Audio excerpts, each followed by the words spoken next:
In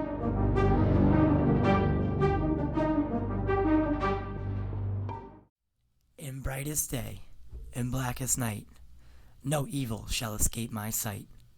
Let those who worship evil's might beware my power. Green Lantern's light. Welcome to the Pop Culture Corner, guys.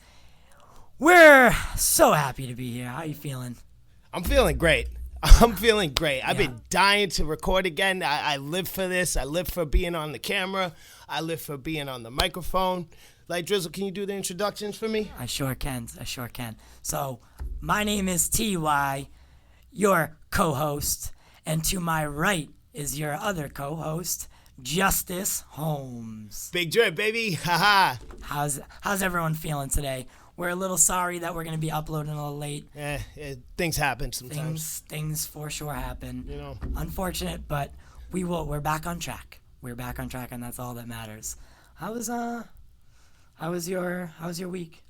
My week thus far? Well, my week, first of all, is dedicated to you, the viewer, and this channel, and this podcast we have going. Everything I do from here on out is to make sure y'all are entertained and have a reason to come back. Because as of right now, this is where my heart and soul is. I have no time for love.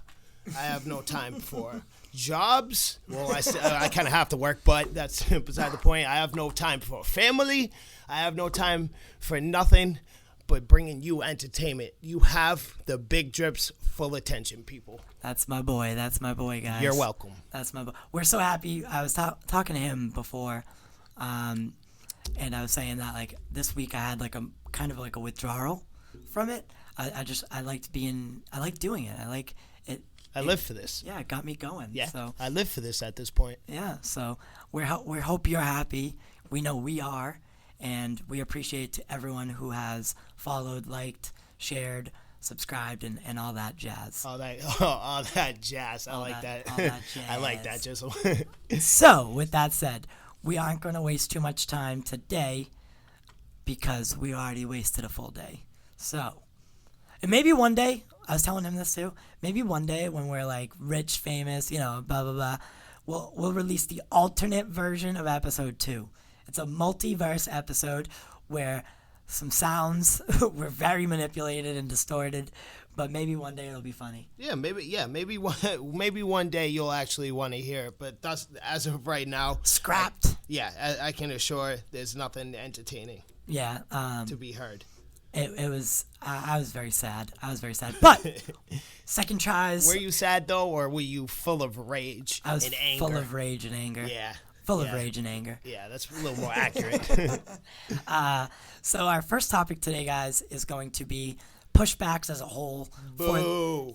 For the movie industry. You know what I wanted to ask you real quick? Yeah, of course, by all means. So, with the word big drip, where... Big drip, baby. Is there... So there's 2 eyes. Where are those 2 eyes? They're on my face. No. Where are the 2 eyes, like, in the word? So big and drip? Oh. Yeah. So, it's all in the drip, baby. There's 2 eyes in the drip, baby. It's always 2 eyes. It's all in the drip. It's all in the drip. I am drip. All right. Because I was going to edit something last night, right? And I'm sitting there typing. I was like, I know he said there's 2 eyes in here somewhere. So I put it in big and in drip. I was like, this doesn't look right. No, all in the drip, baby. This doesn't look right. So it's all in the drip, baby. Y'all see me. We're on camera. Y'all see me. Yes. It's drip, baby. That's big drip. Justice is here for 2 reasons, guys. What are those 2 reasons? 3. Because Big Drip can talk a lot. Yes. I'm here to make you laugh, and I also bring sex appeal to the table. Yes. Holla. Yes, he does. You better slide in them DMs now before I'm famous and I don't got the time to answer you. So I know you recognize talent when you see it and you're looking at him. So I suggest you start sliding before I get famous and you ain't worth my time no more. Right. Holla. Big Drip's only on the market for so long, guys. Yeah, man. Check it. Check. So like I was saying, we'll be talking pushbacks as a whole. Yeah, in the movie industry, not just Marvel, not just DC, not just in general. In general. Just in general. Yep. So with the first, big upset this week, we got the news that Marvel's Black Widow has been postponed officially again till May 7th, 2021. Seems like they're just wrapping 2020 up with a bow, kind of saying, we'll give you a WandaVision, but that's about it. That's all you're getting. 2020 quarter 4 is, it's not going to look so great for the stockholders and stuff. Yeah. But fingers crossed there's no overtime, because this year is just lame. Yeah. I just want to point out, that is one whole year. Yes. Black Widow was originally set to release May 2020. So now this has been pushed back again. It has been pushed back one entire year. And I'm a little confused because, to my understanding, the movie's done, right? Yeah. There's full production, everything's set and go. So right. why not release? Because they don't... So you remember watching New Mutants, right? Of course. So that is why. Because there's nobody there. Yes, fair no enough. Concessions. Fair enough, yes. There's no money to be brought into it. But, I mean, they could do a similar, they did it. I would think, not to cut you off, no, I wouldn't mind if, and I know Black Widow's a huge movie, right? Yes, absolutely. But why not test the waters in video on demand and just put it on Disney Plus like they did for Mulan? Yes, exactly. Put a $30 price tag per house. Exactly what I was about to say.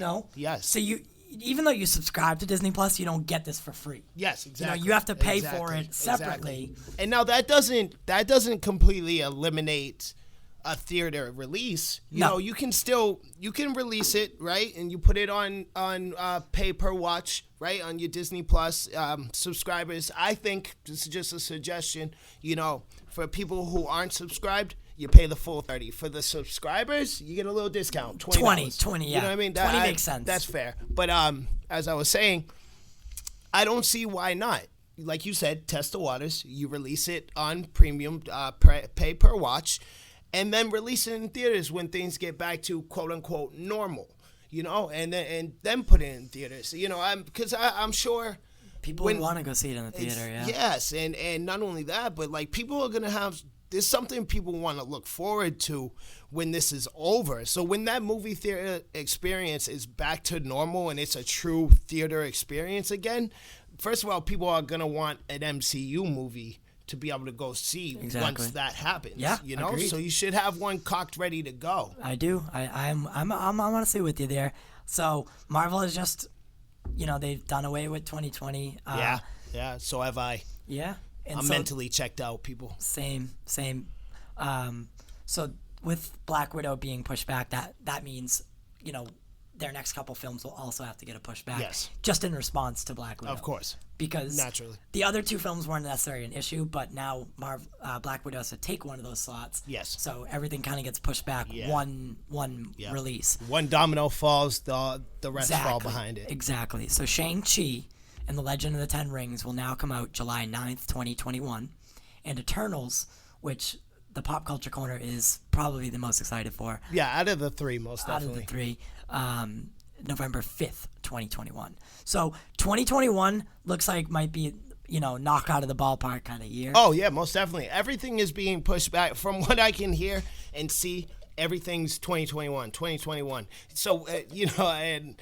If this doesn't go away, not necessarily go away, but if we're not able to normally function by 2021, it's going to be the biggest disappointment of the century, because everybody's just, all these movies are being released. Everybody's just pushing everything to 2021 in hopes, even though there is no guarantee. Right. As of now, there is no guarantee. There is none. I'm hearing word that we're going to have a second surge, and it's going to get worse come this winter, Yeah. So going into next year, people just be prepared is basically what I'm saying to you. Mm-hmm. I'm with you. I agree. Everyone thought that, the surge would come now, like right now. Yep. Fall, around this time. Yeah. When the flu season comes around. Yep. We'll give it another month and we'll see. Agreed.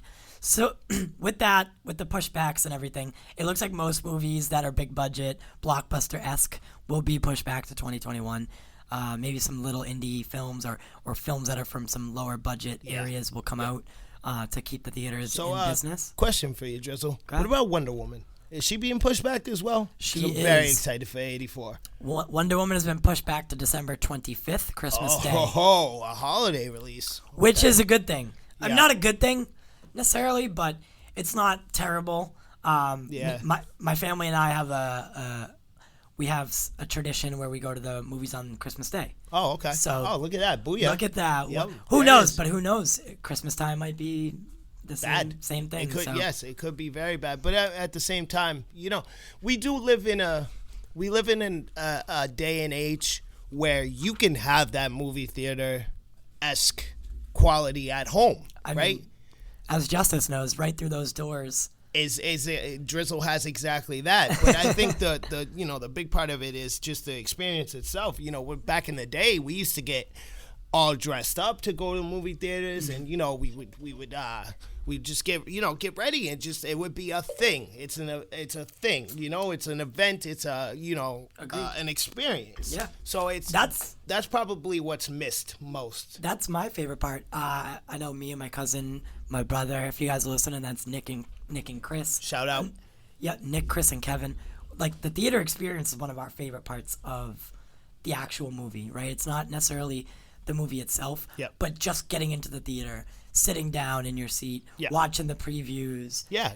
That whole thing that's what makes it for me. So that's why, I don't want physical media to go away. I don't want the theater experience to go away as well. Nor do I. So Nor do I. I will always need those places. Yeah. So because Big Drip isolates enough as it is. Big Drip stays in his room and plays video games, plays Nintendo Switch, and does research for this enough as it is without losing that theater experience. Right. Big Drip needs to socialize. Yeah, that's one of our favorite things to do together too. So absolutely. Well, yes, we gotta live in. You know what I gotta say though?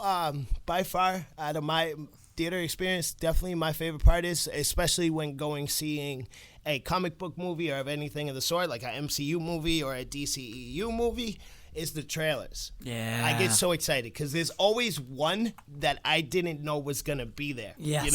And Yes. I'm a giddy little schoolgirl and having it. Oh, I'm so excited and I can't wait to see it. And, Yes. I love it. I live for that. Justice also talks throughout the whole trailer session, and it's just. Because it's just excitement. Yeah. It's excitement. I can't help it. I am concurring on his Do all this right here, his right? story, yes. Jizzle, yes. Jizzle. Look. He definitely does it. He definitely does it, guys. I love it. Live for it, baby. We have a new segment for you guys this week. Get into gaming with Big Drip. Big Drip, baby. And we're going to start that now. Ooh, we are? We're gonna start okay. that Big now. Drip's up. Big nice. Drip is nice. Justice is all up. right, so I got a bit of bad news for you, so let me tone it down a little bit for a second. PlayStation players out there, we need a moment of sincerity. Just real quick, let me get a moment of silence. Microsoft has bought out Bethesda.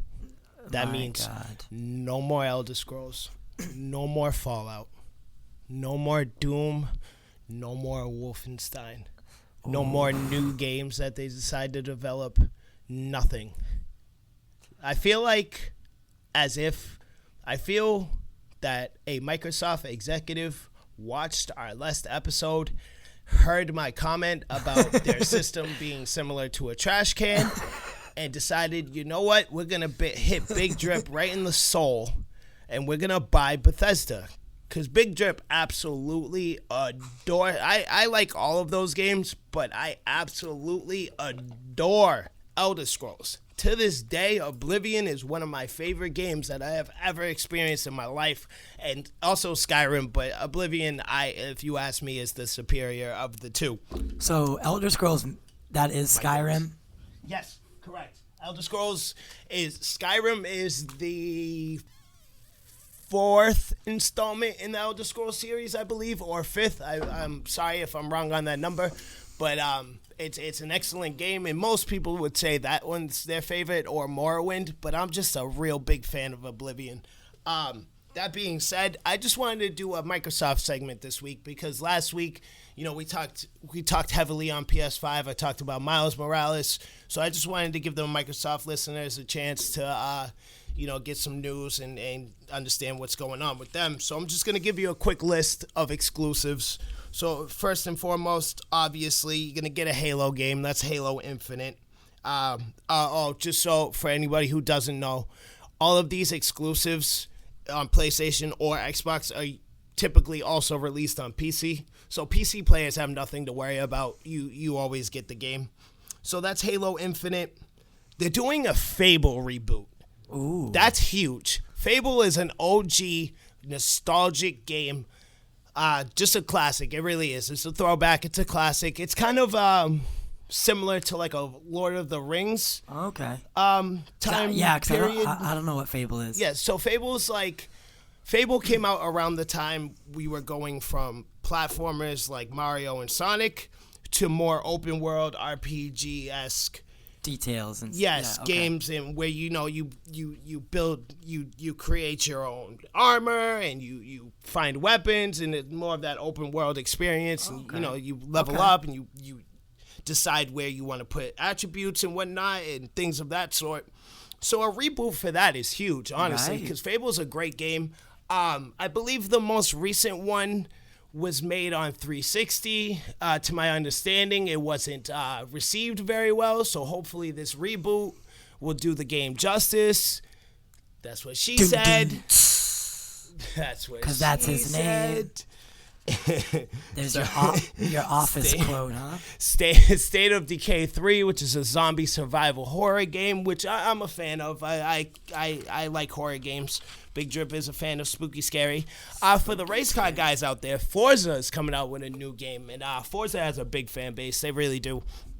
Big Drip personally really isn't into racing games outside of like Mario Kart, but like I'm not. Best racing game ever made. Damn right. Hell yeah. But I'm not really like a fan of racing games. If I want to like play with cars and work on actual cars, then I would have been a mechanic. Yeah. Agreed. So I don't really care for like movies and media that's about cars. But that's, besides the point, because again, they do have a huge fan base. So that's big news for a lot of people.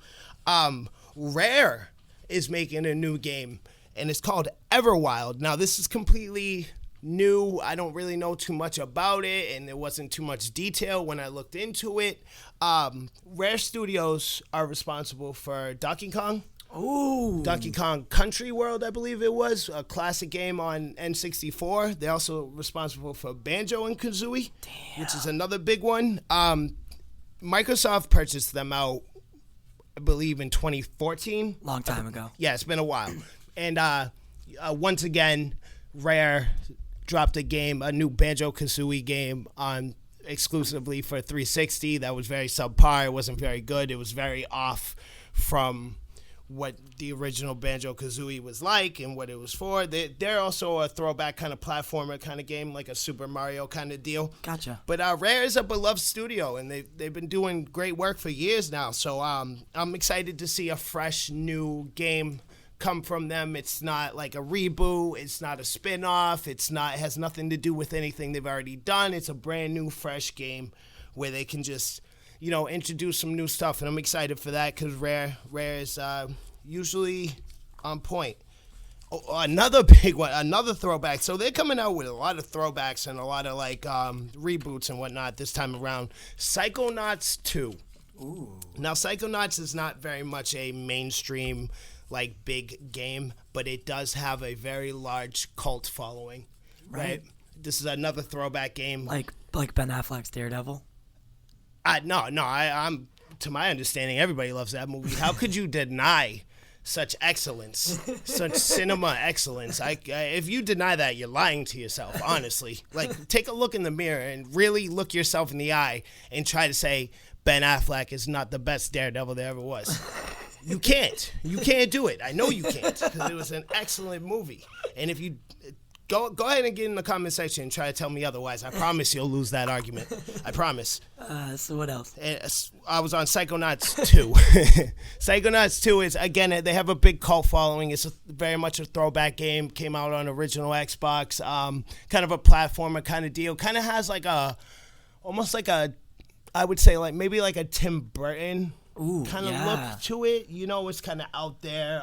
There's a very subtle kind of horror. Gotcha. But it's not horror. It just has that kind of creepy vibe to it. So, that's something I'm willing to at least look into. I'm not really like, again, I'm not a Microsoft guy, but I'm out here looking like I might have to buy one because imagine that Bethesda and Fable. Imagine Justice with an Xbox Series X. Please listen. Please don't judge me, and please family, don't disown me.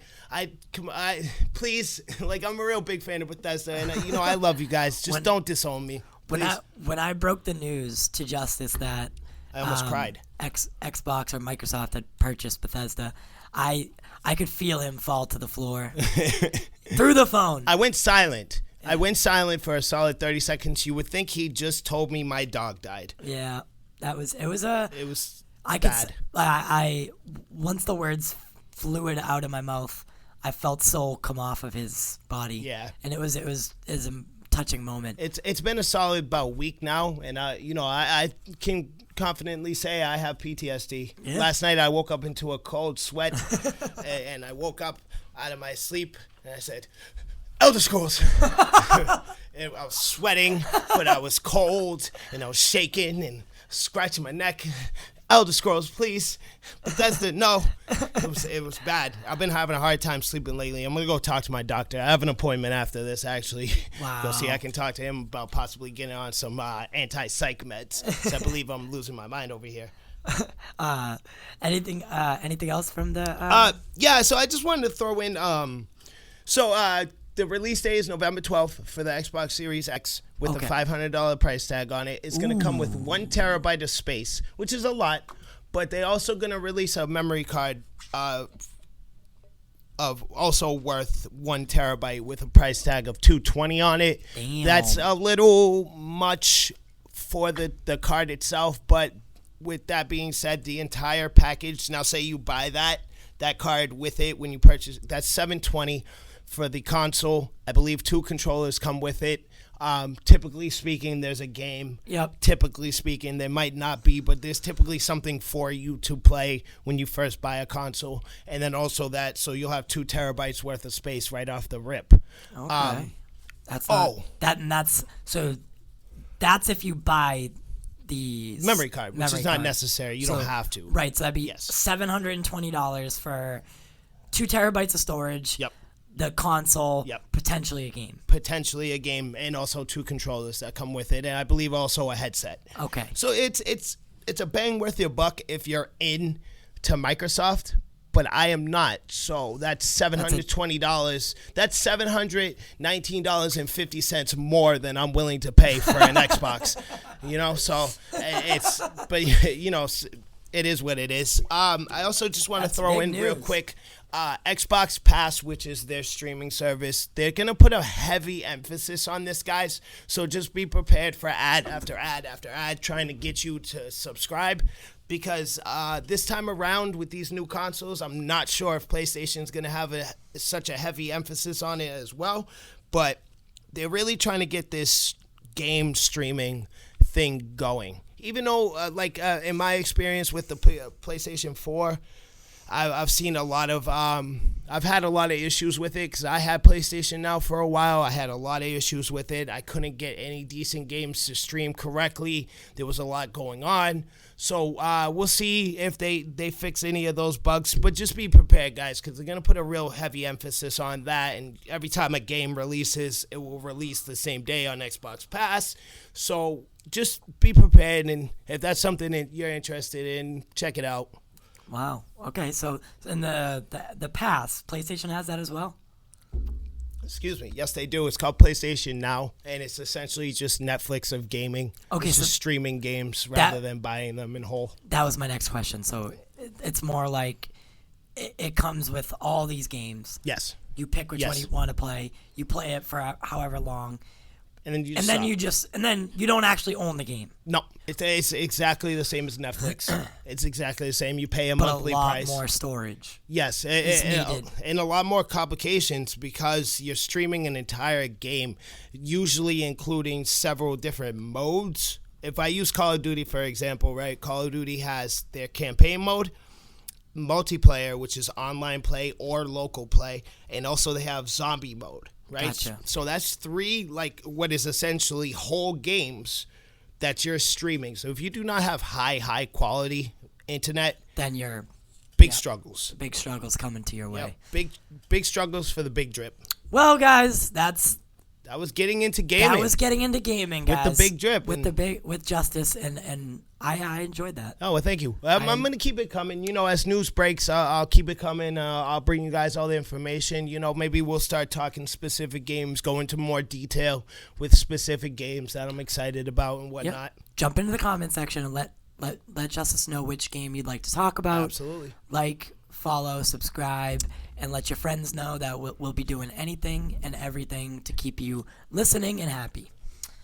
On to the next subject, guys. Beautifully put. Yes, on to the next subject would be another segment, and this is going to be TV time with T.Y. Woof. Maybe we'll get some music to go with these things. Bump chicka ow ow chicka ow ow T.Y. chicka ow ow T.Y. So Big lot. drip. Again, he is rentable. So I do birthday parties, he people. does birthday parties. I do weddings, birthday parties, bar mitzvahs. Bar mitzvahs. Yes. Opa. Opa. So we have a lot, so much stuff to talk about today. Yeah, there was a lot of news in the TV world this week. Yep.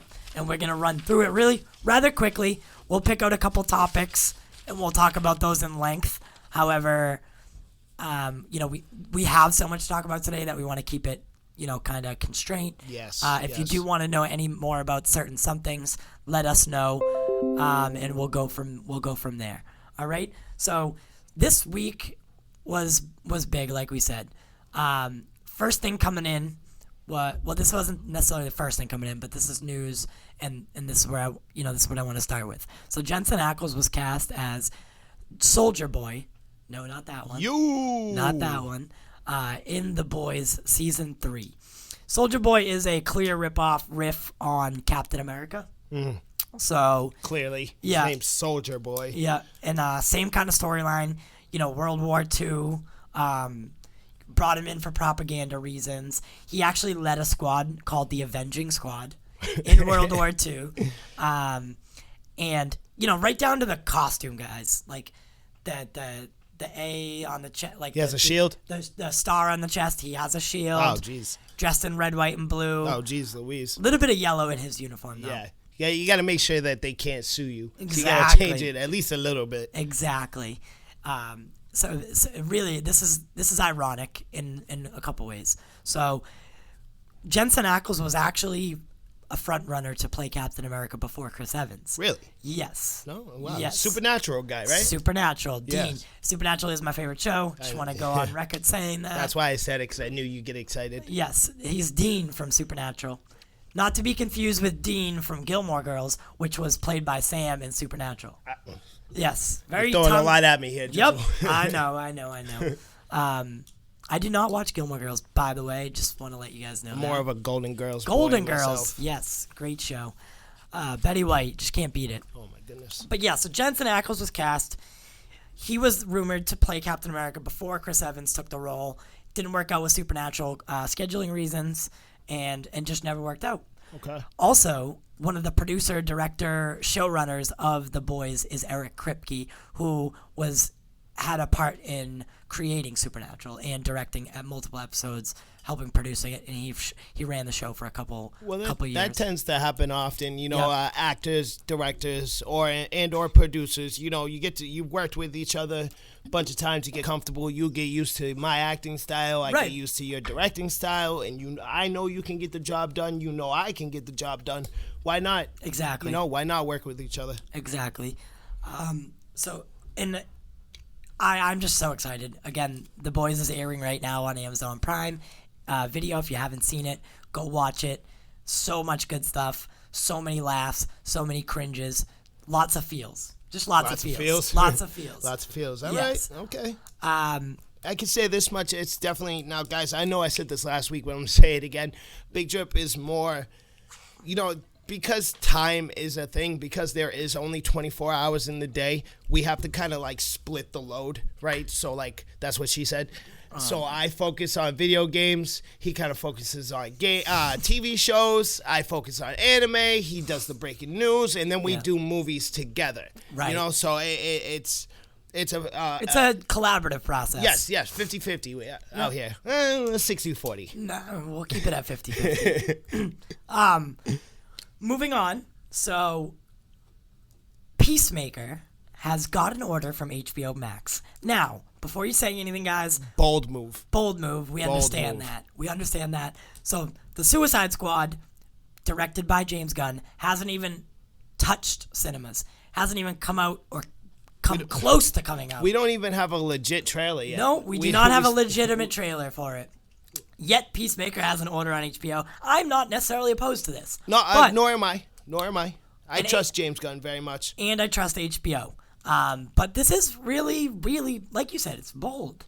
I mean, the executives must have loved what they saw from the samples that James Gunn has been, Interesting enough, I'm surprised they can even see him, the executives. It must just look like a floating costume when they're in front of him. But that floating costume must have put on a hell of a performance. If they're I didn't know Invisible Men could act, so that's news to me. Oh my God. But how am I supposed to watch a whole TV show where the star of the show, I can't see him? His time is now. I don't understand how I'm supposed to watch that show. He is a local boy, too. He is. He's a local boy. Yeah, he is. And nobody knew because we can't see him. This whole time he was living in Massachusetts. We couldn't see him. Imagine that. But we're looking forward to this show. It looks like James Gunn will be producing, directing, and he'll have his hand in the whole deal. Speaking of James Gunn, me and him are actually best friends.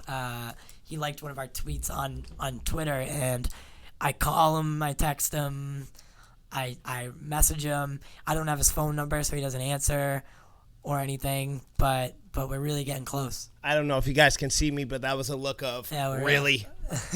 Really? That was the look. Really? He loved it. I loved it. That was the look I was giving him. Yeah. Really? Besties, huh? I guess our 10-year friendship just goes out the window because James Gunn liked to tweet him to us. But no, that's cool. No, that's totally fine.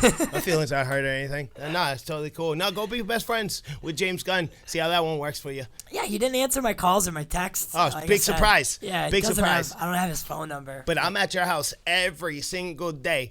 My mom doesn't even recognize me anymore because I spend more time here with you than I do with her. I walked in the house the other day and she screamed at the top of the lungs, "Help! Help! Somebody's breaking into my house," because she doesn't recognize me anymore because she doesn't even know who I am. Shout out Mama Drip. Mama Drip.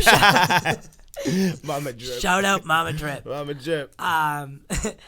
So moving on, we got a little bit more tidbits from an upcoming show that I know here on the Pop Culture Corner we're really excited about it, which is Gotham. Yes. Gotham Central. Yes. PD. Yes. Whatever. I don't know what it's called yet. I've heard both things floating around. I like the ring of Gotham Central, so let's call it that for now. Yeah, I definitely do. So that Gotham Central is going to take place. The reason we brought this up now is because in the first episode, Justice and I were speaking on our favorite Batman.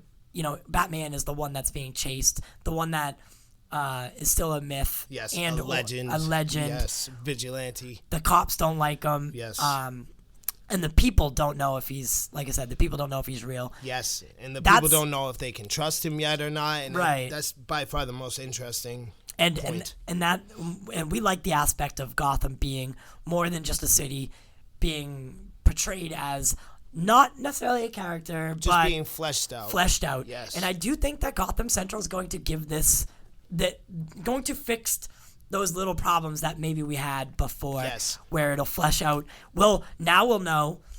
It'll go through corruption in the police department and the politicians, and we'll understand why Batman needs to be there in the first place. Yes. Now, this show will take place during year 1 of Batman's career. Which is amazing. Yep. Which is amazing. So, now in hopes, I just want to say real quick, this is essentially Agents of S.H.I.E.L.D., DC's Agents of S.H.I.E.L.D., right? That it's essentially the same thing that they were trying to do, right? Because it gives you a deeper look into the agency that was working with the Avengers. Same thing, vice versa. Yeah. Giving you a deeper look into the local police department in Gotham City. Agreed. So, year 1 Batman is one of my favorite storylines, absolutely. So, what I'm assuming is going to happen is that if Robert Pattinson's Batman succeeds and it's well received and everybody likes it, and not everybody, but the majority of people like it and it's well received, that we'll see some Robert Pattinson cameos in the show. That would be wonderful. I would absolutely that would be wonderful. Die for that. Yeah, maybe Absolutely. Maybe not so, maybe establish themselves as a show. Yes. And then bring them in, right? Maybe not season 1, or maybe get some silhouettes season 1, but not not too much focus. We want to know what the story's about. Yes, most definitely, absolutely. And then at the end, at the end of the season, maybe bring them in, do penultimate or season finale, show them, and let us know that it is tied together with this. Yes. With this Batman. I know you guys know we can't wait for Matt Reeves, the Batman. Absolutely. After his panel at DC Fandom, I'm really excited. Oh, me too. And after the trailer, my goodness. Yeah, I am vengeance. And I am vengeance. My God. So I think my favorite kind of shows are ones that come into it with an end already in mind, which is this. Yeah. So it's gonna end where the Batman starts. So I think those are the best kind of shows, because what happens is, shows come out, they get popular, and because they're popular, the network doesn't want to get rid of them. So so the creative team gets sucked dry from all the good ideas they have. Agreed. And then the show ends up crashing and burning, and now it's no longer good, and now we've lost a great thing rather than just allowing it to end. I agree. Kind of, I'm not going to say like Game of Thrones, but I mean, kind of like Game of Thrones. The last season of Game of Thrones was because they didn't have a script to go on, because there was no book for it. No book left. So yes. they got the creative team together. They got George R.R. Martin together, and they tried to find something that would work for the show, but maybe necessarily isn't in the book, or won't be in the book. And they flopped. They flopped a little. It just wasn't done as well as it could have been. However, that is a story for another day. Yes. Another day. Again, we want you guys involved as much as possible. So if you want to hear us talk some Game of Thrones, or if there's anything you want to hear us talk, please, by all means, you have our links.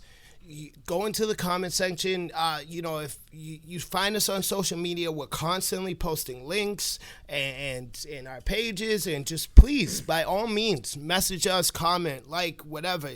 Let us know what you want to hear, or any questions you may have, or any critiques you may have. We want you guys involved as much as possible. Exactly. So one last TV time specific. WandaVision. No, sorry, 2. 2. Take this next one with a grain or a bag of salt. A bag, huh? Yes, it could potentially be not real. I have been seeing hints or subtleties, whatever it may be. I've read a couple articles on it. There could potentially be a Nick Fury show in the making for Disney+. Could potentially, with Samuel L. Jackson reprising his role as the titular character. However, I don't know how much truth there is to this. I've seen a couple articles. I wouldn't mind seeing this, but I wouldn't necessarily need it. No, by no means. I think the strategy is you put out the report, you put those out, you put out a couple of rumors and reports and whatnot. Oh, hey, Disney's thinking about this. You see what guys like us think about it. You listen to podcasts, Pop Culture Corner, follow us on YouTube. You listen to podcasts, you watch reviews, you like that, right? Shameless plug. Shameless. So, you go to channels and you watch and you read and you find out what the community thinks, because it's the day of the internet. So the second you mention something, the internet's going to talk about it. So you find out what everybody's thinking. If you get a positive feedback, all right, let's make the show. Let's move forward on it. Yeah. So again, not going to go into too much detail on this because we don't have any detail. Exactly. And I don't even want to speculate on what it could be about.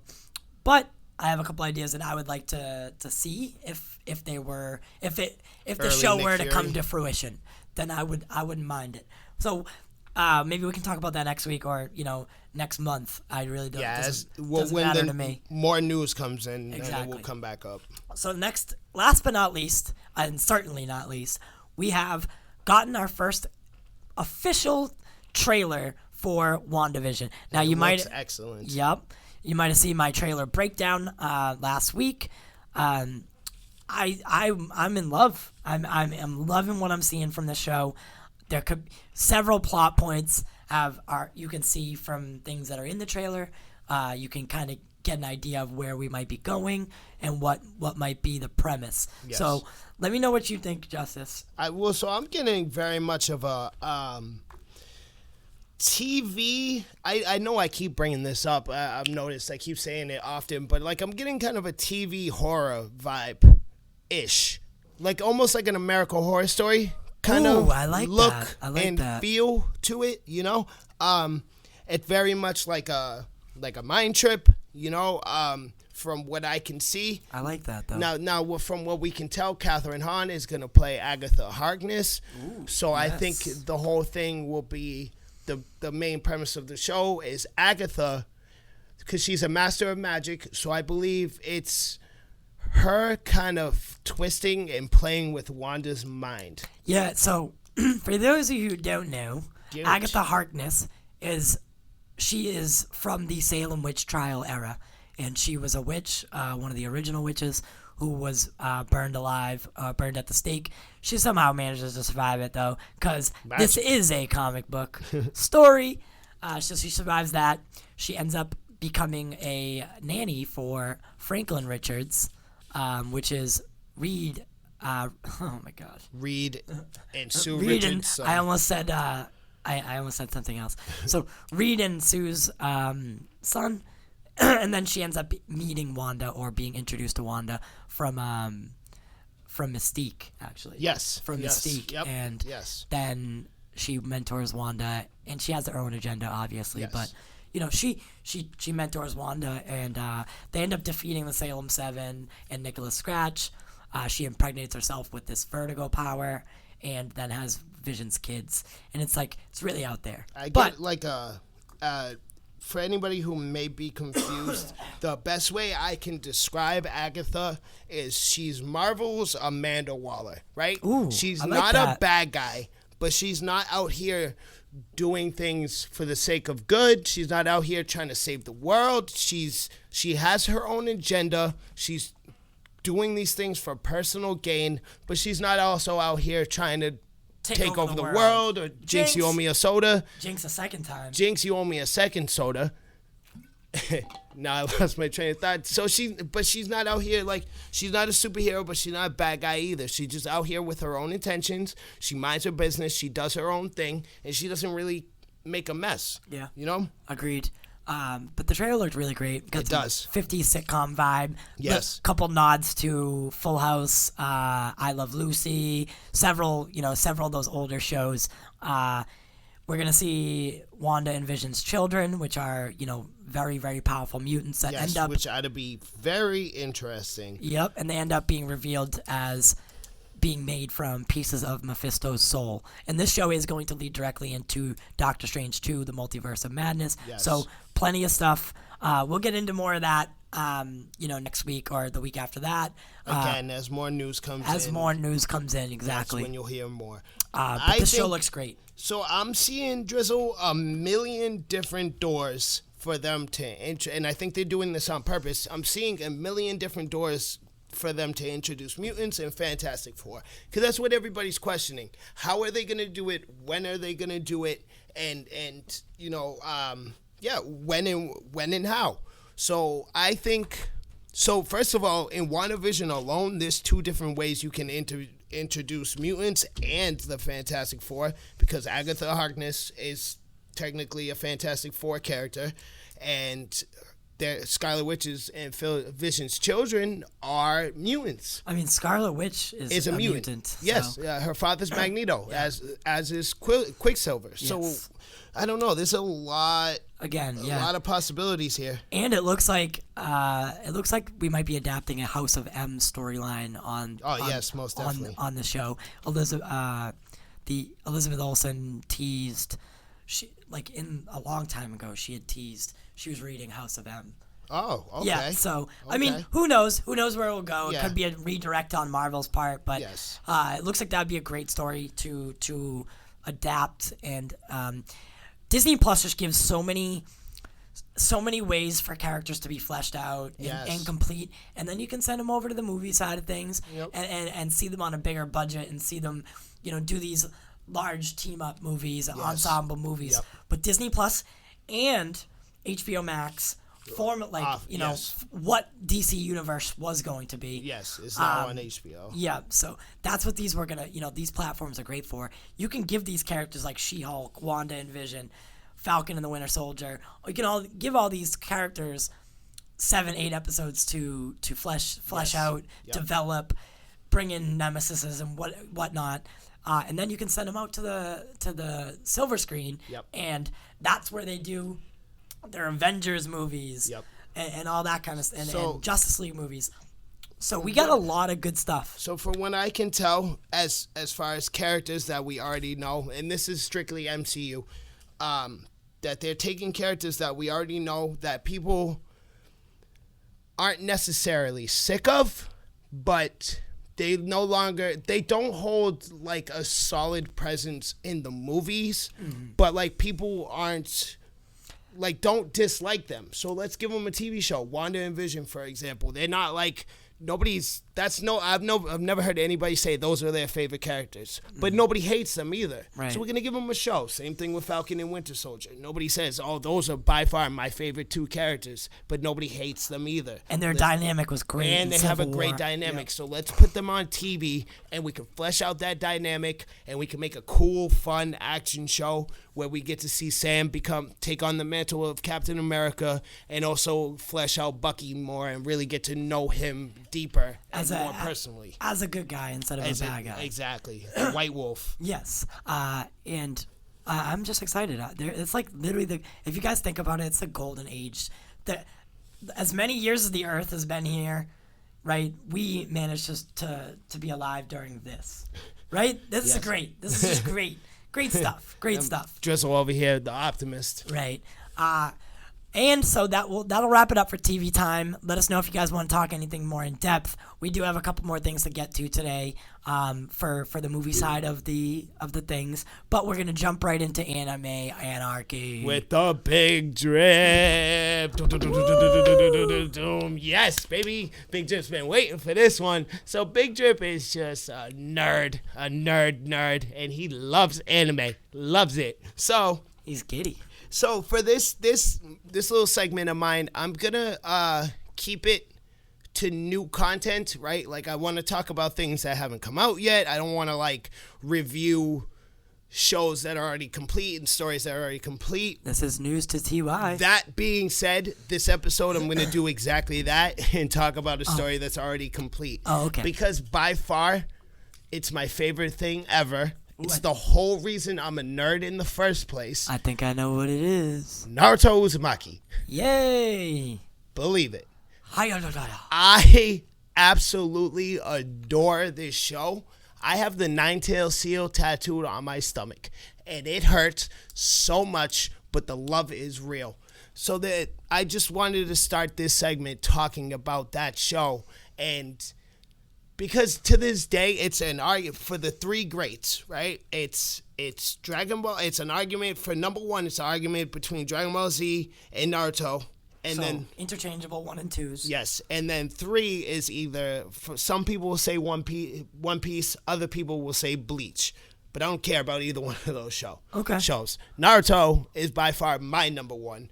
And I absolutely adore it. So I just wanted to spend some time talking about it and what an excellent show it is. And Drizzle is only like a novice because I made him do some research before this. So just in case I get into any specifics, he's not completely lost. For those who don't know what I'm talking about, I will explain it. It's a story of a young boy, a young orphaned boy at that. A long time ago in the Leaf Village, a giant nine-tailed fox, which is essentially just power in physical form, attacked the village, damn near destroyed everything. A lone hero saved the day, and he took the nine-tailed fox and he sealed it into his infant son.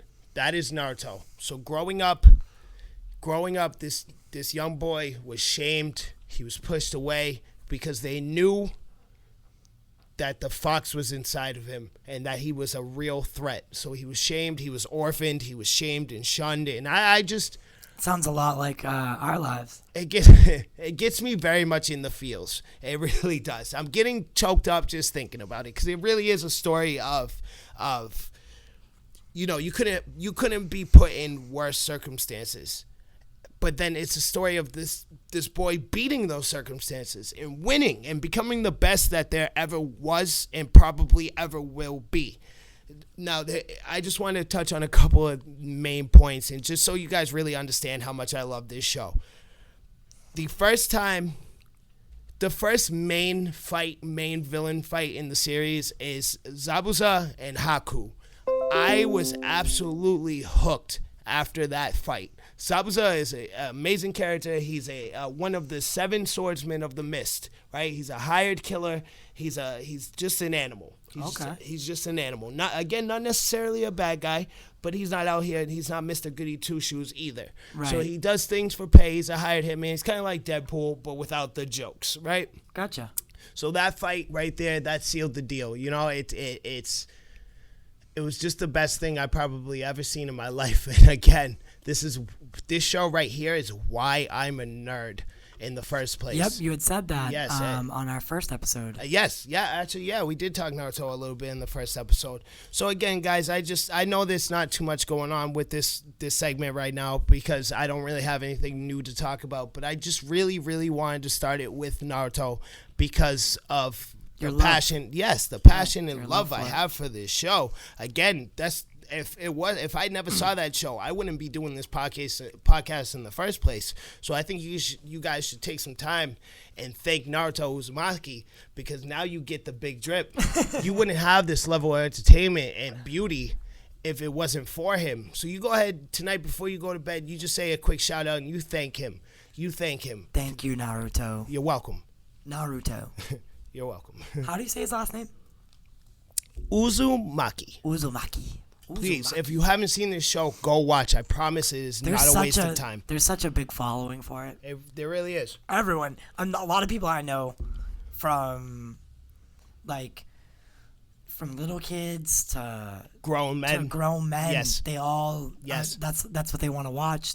All 22,000 seasons of it. Hey, real quick, can I drop something in? Because this blew my mind. So I know how can I say this PG?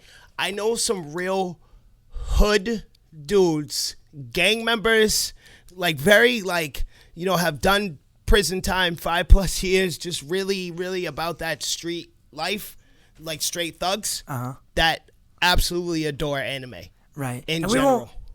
And you just know them from passing, right? Yes. I guess. Yes. Yes. I just walked by him one day on the street and he told me, "Hey man, give me your wallet. I want everything in your pockets right now." I was like, "Hold up, real quick. Do you like anime though?" And he was like, "Dude, actually I love anime." And then we sat there and we talked for a while. He still robbed me, but that's cool. We had a nice conversation before I got robbed. Yeah, but no, you're right. You're 100% right. You don't know. People, project these things about themselves, but I mean, everyone has a favorite show. Everyone has a favorite, guilty pleasure or something. It honestly, because like Drizzle, not just anime, but like everything we do, like look at the desk. If we grew up in our parents' age, we would have got beat up a lot, like often.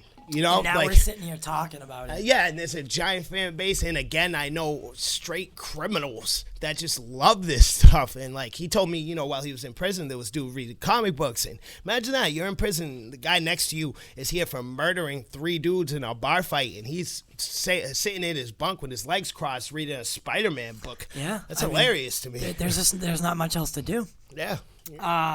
But that's really funny. That's awesome. So guys, I'm gonna wrap up Anime Anarchy just because we have a lot of other stuff to talk. But I promise from here on out, I'm gonna bring nothing. I'm gonna talk shows that are still continuously going. So that includes, but not limited to, Boruto, Dragon Ball Super, because I got some requests for that. I'm I'm gonna talk next week. I'm talking Attack on Titan because the final season trailer just came. Awesome. Yes, so I'm gonna keep it to stuff that's still ongoing, so that way we can kind of experience together as a family. Welcome to the corner. Welcome to the family. We do it for the culture, baby. Hell yeah. So next in our lineup is we're just gonna talk about a couple quick things that happened in the movie world. So Aldis Hodge has been rumored to be cast as Hawkman in the Black Adam movie. And we all know that is Justice's most anticipated film from last week. Yes, it is. And from what I can see, Drizzle, it's basically confirmed. Yeah. The first time I saw it, they did specifically say, oh, it's just a rumor. And then the second time, they were like, oh, well, we're thinking. And then the last time I saw it, it was like, no, yeah, he's Hawkman. Yeah, I think he's going to kill this role.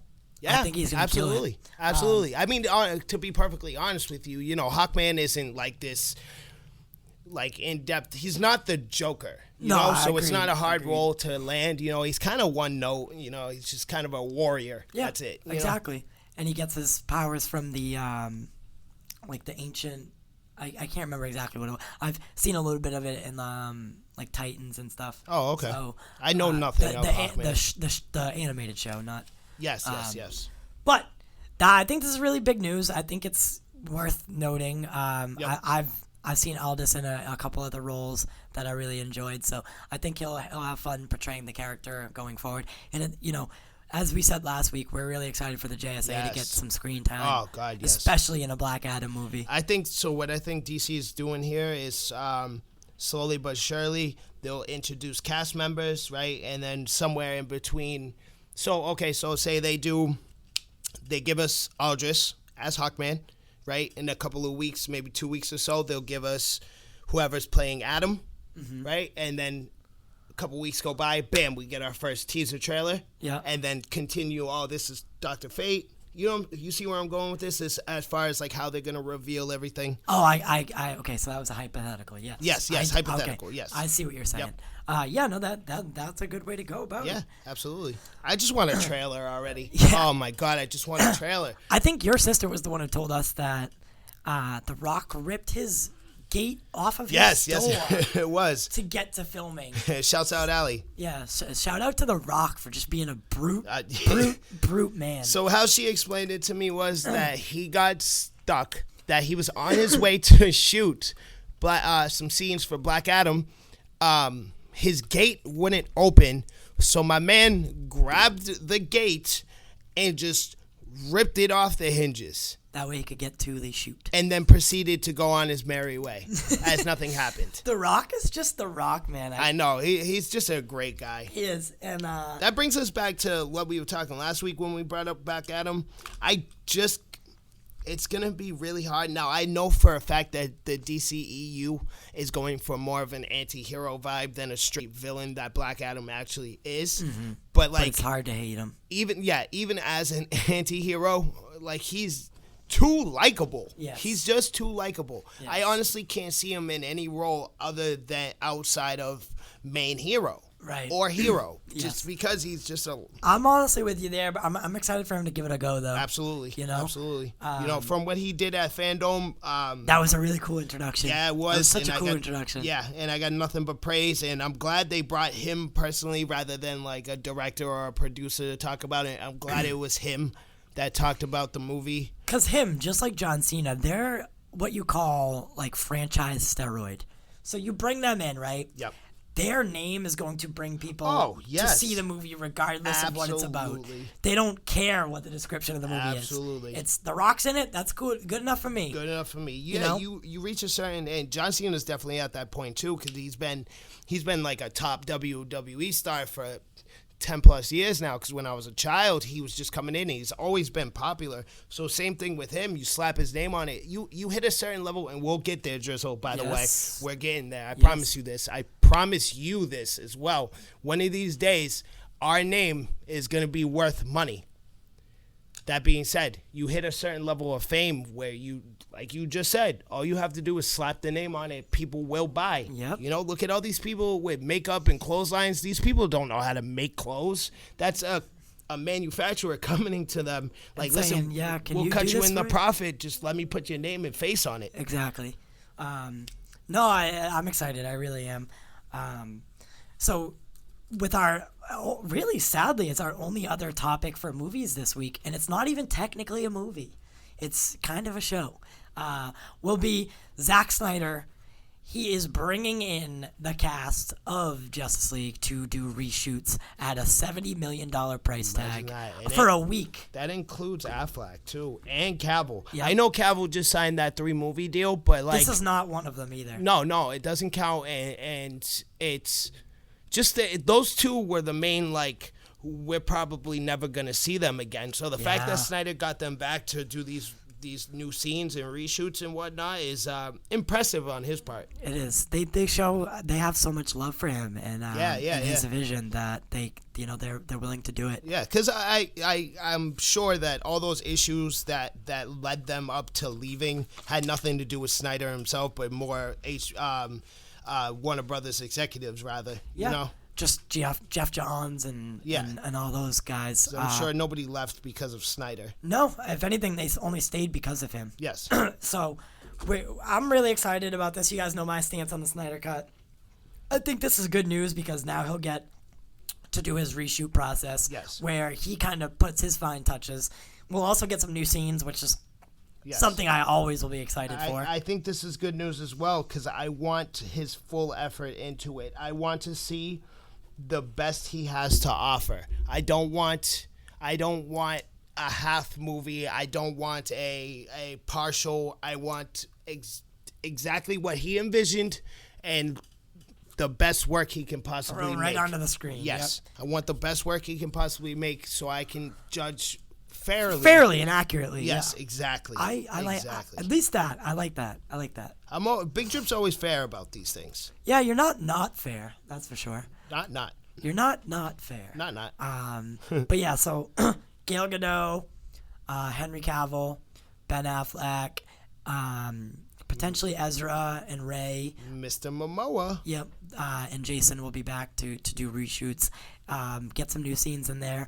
Round out Zach's vision and get this thing streaming on all HBO Max platforms. And you can in assure 2021. The second we can watch it, we will watch, and you guys will get a review. Yes. And since they'll be coming out episodically, we'll do one review each week. Yes. And then we'll do a full review at the end for the Snyder Cut. Yes. And always spoiler-free, people. No need to concern. We'll never ruin it. We always give fair amount of time for people to see before we spoil anything. Exactly. And I just want to say congratulations to the Snyder movement for raising so much money for suicide prevention. Absolutely. That's really what it's all about, guys. Absolutely. Is the charity. That's why this all started. Yes. And if anything comes from this, it's if nothing else comes from it, I should say, then that's a solid landmark. At least some money went to the charity. Exactly. And awareness was made. You guys spread the message. You guys really did. For not only for suicide prevention, but you also did it for the movie itself, and I know Snyder, because he had that tragedy, I know it feels good for him.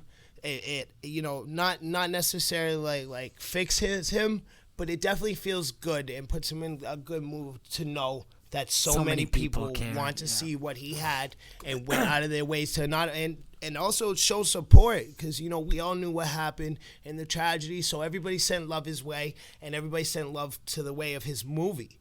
So it shouts out to you guys for doing that. Yeah, that was amazing. Again, I'm still bugging the Nerd Queens to try to get them on here. If you guys are watching, come on, man. Yeah, come on, Pop Culture Corner, baby. We're friendly. We are. We're friendly. Maybe in a couple months, guys. Ladies, I should say. Sorry. We'll get you on. But something else in the works.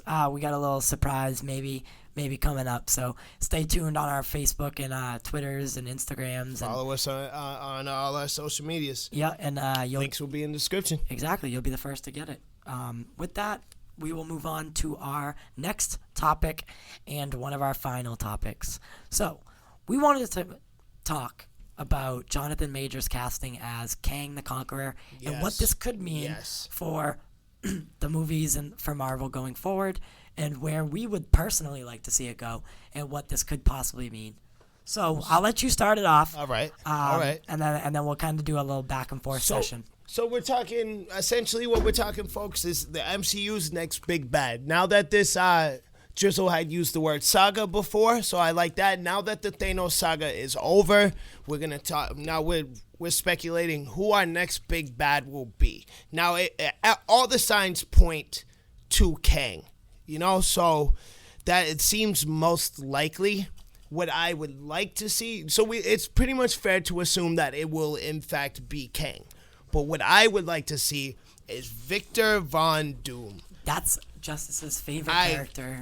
He's my favorite character. Marvel villain by far. He's an excellent villain, and I would love to see him. Now, I would like to see him before the actual Fantastic Four are introduced. I would like to see... How much did you write down on him? Quite a bit. Oh my God. Quite a bit. Let him get situated. Yes, here. yes. Sorry, I apologize, people. But I just really want to see him introduced before the Fantastic Four, because I want him. What my preferred Doom is, they introduce him in the background, right? They allow him time to build strength, learn, slowly but surely become a bigger and bigger threat. Now, he fits perfectly in this whole where they're going, because Kang is essentially a fanboy of Doom. Right? Very much so. Very much so. At some point soon, the Fantastic Four will be introduced, and that naturally comes with Doom. So my preferred is, they have him in the background, right? He builds strength, knowledge, slowly but surely he becomes stronger and more of a threat. He faces the Avengers. They cannot handle, because this whole time he's been watching and learning, and he knows how to counter everything they can throw at him. Right. Introduce the Fantastic Four. Now we end with Doom essentially winning, almost like an Infinity War thing, right? Yep. Okay. Doom has not been stopped yet. Movie ends. Fantastic Four are introduced. The Avengers cannot defeat Doom without the Fantastic Four. Right, or maybe some Young Avenger action here. Yes, or possibly. Get the whole same way they introduced Guardians of the Galaxy. Essentially. And stuff like that, but on a larger scale. Yes. So I am Doom, destroyer of worlds. Who dare stand against me? It's a great quote. My goodness. That's a great quote. My goodness. My goodness. I got shivers. Scares me a little bit. Yes, I got shivers. And not the first two Fantastic Fours or the second one. We're not gonna count those. But if Doom done properly, he may be as far as and I don't know how to say this because he's not Thanos powerful. But he's so smart. He kind of is. But no, I know. But in terms of if you looked at Doom and then you looked at Thanos, you'd say, all right, well, Thanos would rip this dude apart. But Doom has something about him. There's literally the comic storyline where he's like the ruler of the world. And, yes, and he wins. He wins. Yes, and he's just he's also the dictator of Latveria already, and I believe the word you're looking for is cunning. Yeah, he's cunning. Yeah. Yes, he's very much like it said that Batman can defeat anybody if he has time to prepare, and I feel it's the same with Doom. Yeah, that is the power of intelligence, people. That is the ability. Again, as long as you have time to prepare and know who you are facing, that is the ability to see who you're facing, go up against them, survive, go back, regroup, and find counters to everything you bring to the table. Right. And Doom can very much do that. And not only that, he's a genius scientist on the same level as Reed and Tony and Bruce Banner. Yep.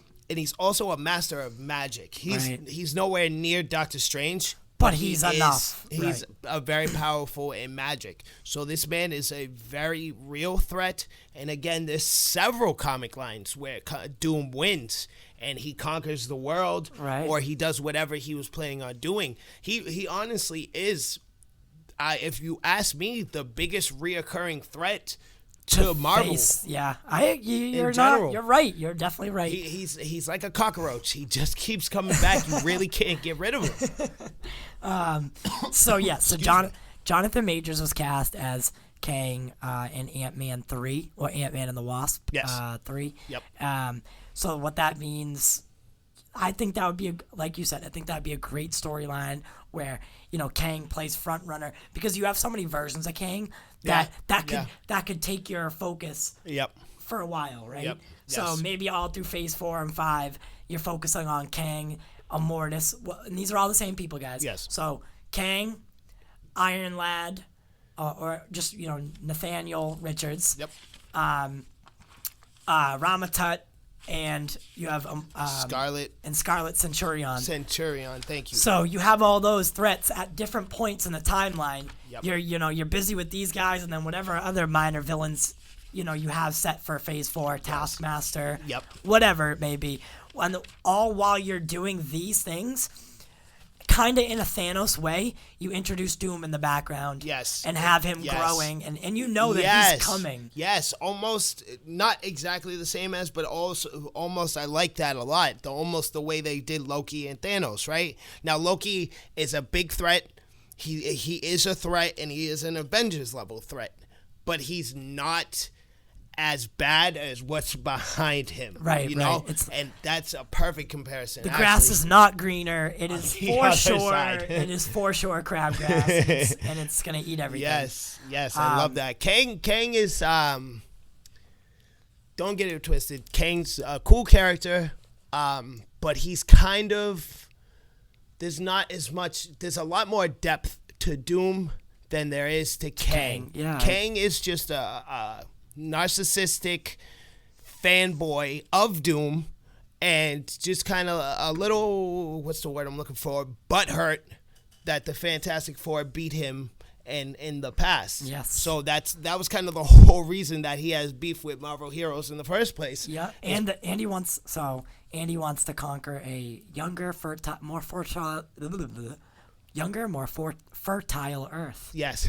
Could not get those words out of my mouth. Hence the name Kang the Conqueror. Right, and he comes for the Avengers time, that Earth. He wants to conquer it, and obviously has to deal with the Avengers and company. So it creates a problem for him, which he's not your typical time travel villain. That when the Hulk explains time travel in Endgame, that they're pulling that right from Kang. I mean, that's his MO. That's his whole claim to fame. The branch theory. Like the Ancient One explained it, correct? Exactly. Yes. So when she's showing that if you take this from here, then it creates a new timeline. Yes. That is Kang. Okay. Right. So that's what he does. Goes back, kills Hitler, or plucks Hitler from existence. In that timeline, yes. And then a new timeline is created where Hitler never existed. Yes. So that's Kang in a nutshell. So that again, excuse me for interrupting, but that again, basically, so we can basically assume that it will in fact be Kang, the next big bad, because all of those pointing outs, you just said it, that the way Bruce and the Ancient One explain time travel is Kang in a nutshell. Yeah. So that's essentially our confirmation. Right. Yeah, Kang is next. And why he'll appear in Ant-Man. So in Ant-Man, if you'll remember, when they're going to get Janet Van Dyne in the quantum realm, they're going through, and in the distance, so eagle-eyed viewers had pointed out that there was a small-looking little city. Now, this could be everything, or it could be nothing, right? Yep. But it looks like a little city, and the ultimate version of Kang, Immortus, likes to hang out in Limbo, because the standard timelines don't really care. He doesn't care for them, so he hangs out in this place called Limbo, which, for the lack of a better term, and in the MCU's version, that could be where Immortus is. So, all right, yeah, this that could have awoken him, or the Endgame time travel could have alerted him, because his suit allows him to detect other people that are time traveling. Yes. So it's, again, there's several different ways, just like with the Fantastic Four and mutants. There's several different roads that they can introduce him with, and they can possibly be introducing more than one form of Kang. Right. So with the Avengers time traveling, that alerts Kang the Conqueror. Ant-Man going into the quantum realm, that alerts Immortus. Yes. And so on and so forth. There's a good chance of that to really up his threat level. Right. Because in the Thanos saga, we'll call it. Yeah. We got 4, if you include Endgame, 4 Marvel Avengers movies. Yes. With 3 separate villains. So we can assume the same for this next saga, right? Yes. So maybe one of those villains is a different form of Kang. Right. Possibly all of them. Yeah, that's a good idea. Yeah. Because technically they're separate, but they all fall under. So they're just him in a different time of his life. Yes. Yep. Or a different branch, if you will. Right. Yes. So he's a 31st century soldier, historian, genius who, time travel is outlawed in that century. He gets bullied, gets his throat cut by some bully or something, recovers for a while, but in secret is fixing up a time machine, which was from Doctor Doom. Yes. Yep. And then he, goes back, poses as Ramatut when he's trying to find En-Sabah Nur, which is Apocalypse, a mutant. So this is where another way to introduce them. Yep, and the Fantastic Four. Yes. He then tries to go back to his time after that, after being beat by the Fantastic Four, overshoots by a couple thousand years, and then comes back to a desolate Earth. Yeah, a dying Earth, Yes. and wants to conquer a fertile one. So goes back to the Avengers. So when he arrives on Earth, if I can just, because I think this is really interesting, so I just want to explain it a little deeper. So when he overjumps a couple thousand years, he ends up on Earth. He finds a desolate, war-torn wasteland with a bunch of people using weapons from his timeline that they don't know how to function. Exactly. So they ended up destroying the world trying to use these weapons. So because those weapons are from his time, he knows how to function them, and that he uses that as a way to become tyrant and or leader of the entire Earth. Yep. And that's where he gets like a following from. Now he has what's essentially an army. Right. Now he has an army, a whole planet worth of people to fight for him. And a younger version of himself goes back. He goes back and tries to stop the bully from cutting his throat. His younger self sees what he becomes and doesn't want any part of it. So his younger self goes on the same timeline, or goes on the same route, but instead of going back to ancient Egypt, he goes back and tries to find Vision, and ends up killing Vision, ends up becoming Kang again. And the Avengers see that this dude is destined to be Kang. Yes. No matter what. No matter what. You can't fight your destiny. It will always come back to this. Yeah. So Kang's pretty complicated. Yeah. But he's very interesting. Interesting. Yeah, most definitely. Again, guys, we're on this kind of what's the word I'm looking for? This kind of habit of, we'll get into things, but we try to keep it relatively short just based off of how much information we have. So as more things come in, you'll hear us bring it in again, as news comes in. Whatever kind of news comes the week prior is what you'll hear us talk that episode. Yeah. So as more comes in with this, we'll keep on it. We do have one more segment. Speaking of one thing, actually. Of course. So in Ant-Man. Yes. Ant-Man and the Wasp, do you remember the agent Jimmy Woo? He's the Asian agent. So, in WandaVision, we'll have Agent Jimmy Woo and Darcy Lewis from Thor. They'll both be in WandaVision. Really? Yeah, they're both reprising their roles. This is news to me. Yeah, so one from Ant-Man and one from Thor. They'll both be in WandaVision. Tell me what Jimmy Woo does in Ant-Man and Wasp, so I can remember. He's the guy that is giving Paul Rudd a hard time about being on house arrest. If you go back and watch it, you'll see it. Is he okay? I know. I think I recall.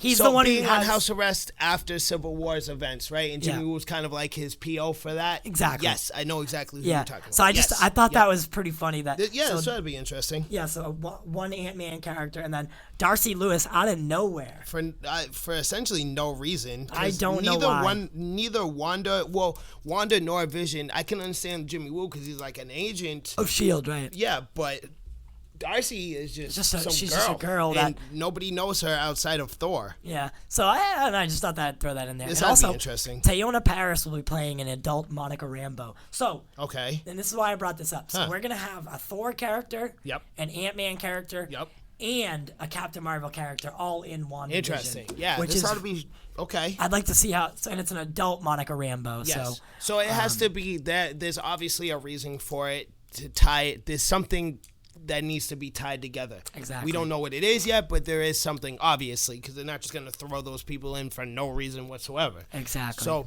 we'll see. We will see. Yes. Yeah. All right. I want to leave it at that because we do have one more segment to talk. And we're excited. Last week, me and Drizzle went and saw New Mutants. And we gave you a spoiler-free review. Now, we just wanted to talk again for just a quick 10 minutes, guys. Just on a spoiler. And now, not for nothing, but this really isn't a movie that I think spoiler is even appropriate really for. Right. Because it's not this big hyped movie, you know. Right. But we still wanted to talk about it in detail.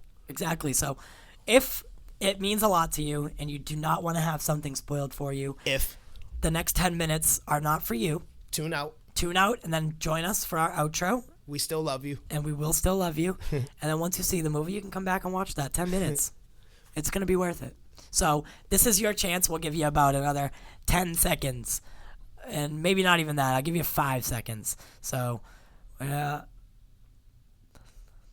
right. So for those of you who are left, we're going to go into a spoiler-filled review of New Mutants from Fox / Disney / everyone. I don't know whose movie this is. I don't either. Outside of that, though, again, guys, we were pleasantly surprised with this movie. The action that was said. So the movie opens up with our main character. I believe her name is Danny. Correct? Danny, yep. Yep, Danny. She's a young Native American girl. Danny Moonstar, thank you. She's a young Native American girl living on a reserve with her family, and they're attacked. We don't know by what, but there's explosions in a snowstorm. And take that in. So in a snowstorm is a big part of it. Yes, it is. You're absolutely correct. So they're attacked, and we don't, it's very much like a shaky cam kind of thing. Oh, there's explosions. Her father leaves her in the forest. Like Stay here. Yes, exactly. Cloverfield Kind of like Cloverfield, camp. exactly. So, her father leaves into a forest. Oh, stay here. I'll be back. I got to go back for the family. She knocks out. Wakes up handcuffed to a hospital bed. Right off the rip already, we're about 10 minutes into the movie and they're already dropping horror vibes. She first opens her eyes and she sees a thing, not a human, but a humanoid in the vent above her. It shimmies away almost in like a jump scare kind of manner, right? Exactly. With some glowy eyes. Yes, and so a humanoid, like a beast, but human looking. Yes. Right? So she's handcuffed to a bed. Everything's locked. She notices a camera. Blinking red. Yes. Like that like recording thing. So she begins, naturally panicking, right? Doctor comes in, kind of gives her a short explanation of where she's at, what's going on. Now, at this point in the movie, I don't know about you, Drizzle, but I'm very much just basic run. Nothing has, blown my mind, but nothing has born me either. It's very much just like a run-of-the-mill movie. Yeah, run-of-the-mill horror. Like if it wasn't a Marvel movie / Fox movie, I would have just been like, okay, this is an intro for a horror kind of. Yes. Like an asylum movie. Yes. Like all right, very much like Cloverfield. Yeah, we're in asylum or we're in a horror setting. Yes. So this is the build up. Yep. So yes, build up's a good word. So we get an introduction and it's. The doctor explains that, we're here, that she explains that you are in fact a mutant, and this is just a safe place for us to find out what your abilities are and how to use them and how to help you gain control safely and responsibly. And we all know that's a lie. Come on. In true X-Men fashion, nothing works out for mutants. You can't trust the government. Never. That is, if there's anything that you can say about X-Men and the message they're trying to convey. It's don't trust the government. Yes. Most definitely. So, she explains, we're here to help, blah, blah, blah. She starts to meet other patients there. There's 5 in total. Is it 5? Yes. Okay. Guys, I hate to do this, but you caught me right in the face because I can't remember their names. No, I don't worry. It's okay. All right. It's okay. All right. So we have Danny, Ileana, Rain, and then the 2 guys. I can't. Roberto was the fire guy. Roberto and Sam. Right? Sam, yeah. Is it Sam? Yeah, Thank you. So I can explain each one of their abilities. Ileana is a Russian. She has an ability to teleport into essentially the same place Nightcrawler goes when he teleports. It's like this limbo it kind of looks like hell, but it's not hell. It's her creation. It's a creation. She created it. Yeah. Exactly. So she can teleport there and then come back wherever she wishes. She also can form a badass my God thing of armor around her arm with a sword that comes with it, and this sword is a flame with blue flames, and she's hands down the coolest character of them all. Yeah, just ability wise. Well, she might be second to Danny because Danny's abilities are actually really cool, and that's kind of the main premise of the movie. Right. That's why what we're is here. Danny's That's mutant ability? Yep. Sure. So her main ability was, so she takes your biggest fear and or worst memory, and she makes it come to life, but she doesn't just make it come to life. She makes it haunt you, so she, say you're scared of snakes, a snake will be in front of you. It'll be the largest snake you've ever seen, and it will eat you, but it doesn't just eat you and then you wake up and then there's no bite there, right? It's actually it'll bit you, legit. It's Freddy Krueger. Yeah, essentially. Yeah, if she brings a Freddy Krueger to you, it's unreal. It's essentially, and she's the whole reason there's a horror vibe in the first place. So this vibe, before she gets there, apparently there's really nothing wrong with the asylum. Yeah, other than they're being held against their will. Yeah, exactly. So she gets there, and all this stuff starts happening as they're testing her powers, and while the doctor is saying, all right, well, we're going to do this session today, this session today, this session today, and the people behind the doctor are, they want to know more about her powers, so they keep dig deeper. Yep. So she does, and with each attempt to dig deeper, her powers come to fruition further. Yes, and it makes what's happening more intense to the other characters in the asylum. Yes. So as they go deeper, her shit gets It gets crazy. Untwisted. Yes, it gets crazy. And gets crazy. Now that we're talking about the movie, I realized something, that they didn't make it abundantly clear whether or not these things, this whole time you didn't know it was Danny's mutant ability doing it, but you were seeing skeletons and stuff like that popping up on them, and they didn't make it abundantly clear until near the end when it happened to Rain that these things can physically hurt you. Right. If you think back. Yeah, the preacher. Yeah. He burns her again. Exactly. Yeah. So, and that's the point because everybody else managed to get away before it did anything to them. But Rain actually got burned. And after the whole ordeal was over, the burn was still there. Yeah. And that's a big reveal. Wow. Now, if we break this down as comic book hero wise, Danny is absurdly powerful. Yeah, she's next level. That's dangerous. Yeah, Your she's next greatest level. fear. I just don't. That doesn't come into. I just don't know how she would harness that for a battle scene. You leave her in the background. And then just have her twist leave her in the background. Kind of like what Wanda did to the team in Avengers Age of Ultron. Oh my goodness, we think the same. I swear to you, the second you were done talking, I was going to say exactly that. Exactly what Ultron did with Scarlet Witch. Yeah. Leave her in the background and have her play with your mind. That's exactly what you do with Danny. Danny is a secret weapon. I think she's really, really cool, guys. I would totally, absolutely, if I was Professor X and or Magneto, I would do exactly that. Leave her in the background. Yep. Don't even tell anybody. Let anybody know she even exists. She's my last resort. If we can't handle it, all right, Danny. Do your thing, girl. Get in her head. Get it. Get in his head. Find out what he fears, because it's not only is it It's your greatest fear, meaning you are not, chances are you are not going to be able to fight back. Now, most of the time, these are easy wins, right? Like for most heroes, if she, for example, she's Wolverine, right? She sends Wolverine his greatest fear. I guarantee Wolverine can beat that thing. But because he fears it, that cripples him. And that's the same thing we saw happen to Illyana in the movie. She was very able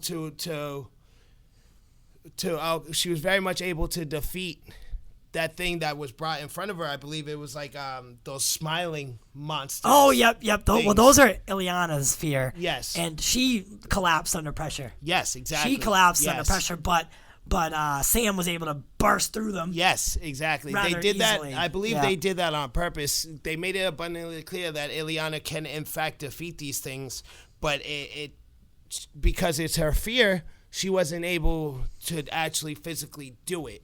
Right. That being said, guys, it was a good movie. I hope you enjoyed that little review we just did of it. Me and Drizzle enjoyed it. No, I enjoy everything we do here. Absolutely. So we're running out of time here, guys. That's the reason we're wrapping it up. But why don't you let them know where they can hear us? Where they can follow us on our social medias. Right. So this is the outro, ladies and germs. Real fast because we are running out of time. Thank you so much for even considering us. If you're watching, you are my heart. But even just the fact that you even considered watching, thank you so much. Please, for everybody who liked, followed, subscribed, all that good stuff, we appreciate you so much. You check us out. We're on Twitter, Facebook, Tumblr, coming soon, Reddit. We're on Snapchat. We'll put all those links in the description. Also, our personal links. Like Drizzle, let them know where they can hear us. You can hear us on everywhere podcasts are available. That includes, but is not limited to, Apple Podcasts, Google Play, Spotify, Radio Public, Pocket Casts, Overcast, Breaker, YouTube. I might have said one over again, but that's okay. So, thank you guys. We're signing out. We do it for the culture. Welcome to the corner. Welcome to the corner. We do it for the culture, people. This is Big Drip. I'm signing out. And I'm TY signing out.